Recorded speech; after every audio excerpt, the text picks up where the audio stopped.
SPAK, nga që ne marrë vazhdimisht me politike, nuk kemi qenë të këto ngjarje, SPAK ka goditur grupin e madh kriminal të Vlorës.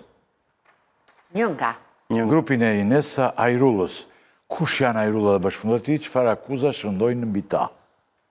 Tani Ines Ajrulla... Nisë dhe vazhdon në Bregu, që s'ka hyrë. Vazhdo? Jo, nisë ti dhe vazhdon.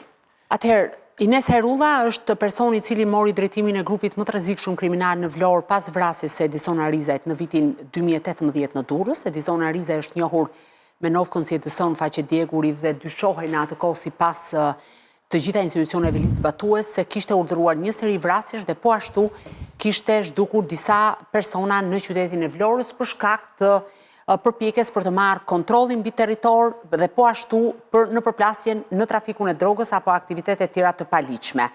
Ines Ajrulla në kohën që grupi drejtohej nga Edison Ariza ishte një personazh jo me peshë në botën e krimit, ju kishte mbijetuar në fakt 3 atentateve, në njërin prej të cilëve me eksploziv dhe pati problematika të rënda shëndetësore, dhe në momentin që mori drejtimin e grupit, filloi përplasje me disa grupime, por përplasjen më të fortë e ka patur me grupimin e Fatmir Hysenit, ose i njohur ndryshe si Doqa, i cili dyshohet dhe është në kërkim ndërkombëtar si vrasës me pagesë dhe po ashtu që ka operuar me disa grupime kriminale.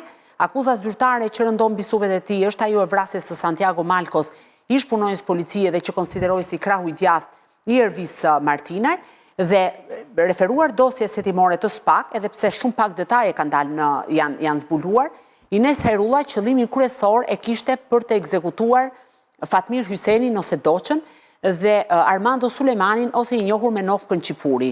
Duke qenë se nuk arrinte dot të kapte këto 2 personazhe të cilët njëri prej cilëve tash ishte në kërkim ndërkombëtar dhe shumë i vështirë për t'u arritur si objektiv, atëherë ai vendos, sipas komunikimeve që janë zbuluar në aplikacionin Sky të Ervis Matodashajt, të ekzekutonte kushëririn e tij Gentian Qari, të cilin e ekzekutuan në mes të Vlorës në vitin 2021. Më pas, ata vendosin në shënjestër Bledar Birçajn, i cili ishte pronari i një lokali të njohur në qytetin e Vlorës. Sipas hetimeve të SPAK rezulton që grupi kriminal i Ines Ajrullës kishte shkuar deri aty sa të hynte në ambientet e brendshme të lokalit, të vendoste kamerat të sigurisë dhe të kontrollonte të gjitha lëvizjet që bënte Bledar Birçaj. Dhe në momentin që për këtë ngjarje ato Ines Ajrulla dhe Matodoshaj kanë vetëm akuzën e krimit të kushteve, sepse më pas është zbërthyer Sky, por fakti është që më pas Bledar Birçaj, pra 2 muaj pasi është zbërthyer Sky, është ekzekutuar në 10 maj 2021 në qytetin e Vlorës, dhe janë duke u hetuar edhe një sër ngjarjesh të tjera, të cilat dyshohen se janë urdhëruar nga ky grupim kriminal. Unë do ndaj dhe 2 momente dhe do t'ja lë Bregut. Një, në këtë grupim rezulton i përfshirë vetëm në akuzën e trafikut të drogës Flodian Plaku, ose i njohur ndryshe si Pole Qori, i cili është arrestuar si ekzekutor dhe organizator në vrasjen e Gentian Betjajt në zonën në Larush të Fushkrujës, dhe po ashtu është një personazh thuajse inekzistent pamjet parë në Shqipëri, është Mendu Duka, që rezulton pronari disa kompanive dhe ai dyshohet për trafik droge. Si në gjitha grupet e tjera, edhe në grupin e Ines Ajrullës rezultojnë të jenë të implikuar zyrtarë të policisë. Njëri nga zyrtarët, Rezart Kuqi, është arrestuar në detyrë dhe dyshohet që informonte grupin jo për akuzat e vrasjeve, pra nuk e lidhi me vrasjen, por kishte të bënte me disa informacione që kishte dhënë Ines Ajrullës për personat të cilët i kishin borxh këtij personazhi, dhe ndërkohë ai rezulton, pra sipas dyshimeve të SPAK, që Rezart Kuqi të kishte investuar për blerjen e një gomone dhe kishte udhëtuar në drejtim të Spanjës dhe Marokut për çështjet e trafikimit të kokainës.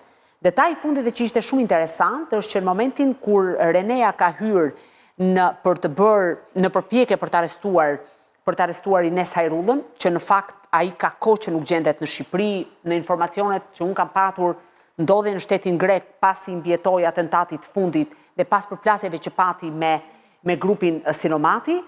Në momentin që kanë hyrë dhe janë kontrolluar vetëm katet e 8 të pallateve Oslo, për faktin se në Sky ata komunikonin dhe pretendonin që qëndronin të gjithë në katet e 8. Dhe çfarë ndodhte zoti Rakipi? Përveç se kishin banesat që fillimisht kishin zgara të qelikut, kaloi disa metra, kishin dyer të blinduara dhe ishin shtëpi të monitoruara, edhe prindrit e Edison Arizajt janë gjetur në një nga ato banesa, të monitoruar me kamera sigurie në rezolucioni shumë të lartë, dhe që të gjitha pallatet kishin komunikim dhe hyrjet që këta qëndronin kishin komunikim me njëri tjetrin. Sigurisht ky hetim është vetëm maja e icebergut, sepse grupi i Ines Hajrullës mendoj më pas nëse do zbërthehet edhe aplikacioni i tij, sepse nuk është zbërthyer ende, mund të hedh dritë mbi një sër zhdukjesh misterioze në qytetin e Vlorës, por edhe një seri vrasjesh të cilat u shënuan në 2020-2021 në këtë qytet. E rëndësishme kryesore në këtë mes është që SPAK për herë të parë hapi dosjen në Vlorë. SPAK gjatë gjithë kësaj kohe ka qenë i përqendruar Elbasan, Durrës, Lezhë. Vlora, edhe pse qyteti me më shumë vrasje në sizon, me më shumë vrasje në dekadën e fundit, kishte mbetur pa u hetuar ose më sakt pa u goditur në një lloj forme. E nisi me Ines Hajrullajn. Kjo është një bonus i madh, do t'i thosha unë, për t'i sjell atij qyteti disi një qetësi në një formë duke i larguar nga ky qytet, sepse tashmë ata do të kenë masa sigurie ndaj tyre. Deri më tani, ata nuk e kishin të vështirë për të jetuar në qytetin e Vlorës. Pra ne mund të flasim dhe mund të ka legjenda në rrugë për shumë vrasje të kryer nga ky grup. Problemi ishte që deri më tani ata nuk kishin asnjë mas sigurie ndaj tyre. Dhe jetonin të lirë, pavarësisht se njerëzit që i kërkonin ishin ata që kanë hasmëri të thella me ta.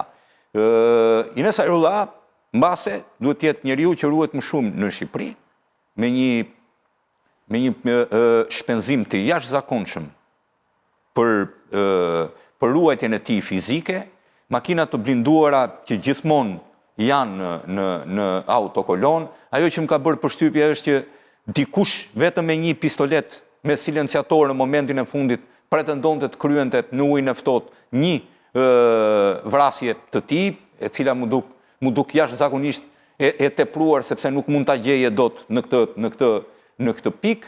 Ajo që është tjetër, në banesat e tij, tek ajo bloku Oslo që quhet atje, policia nuk ishte hyrë kurrë. Kjo është herë e parë me kërkesën e SPAK. Po sa vite kishte kjo si aktivitetet? Që nga 2018-a, pra, që kur 2018 ai kishte marrë një forcë të jashtëzakonshme. Po nuk në mos gabojmë ishte 32 vjeçar, më lër ta konfirmoj. 85-ës ose 86. Po duhet ta rikonfirmoj edhe një herë tek 85. Më 35, ëh. Më i ri. Me një aktivitet jashtëzakonshëm, por kryesisht duhet kuptojmë Vlora aktivitetin e saj kryesor e ka trafikun e drogës.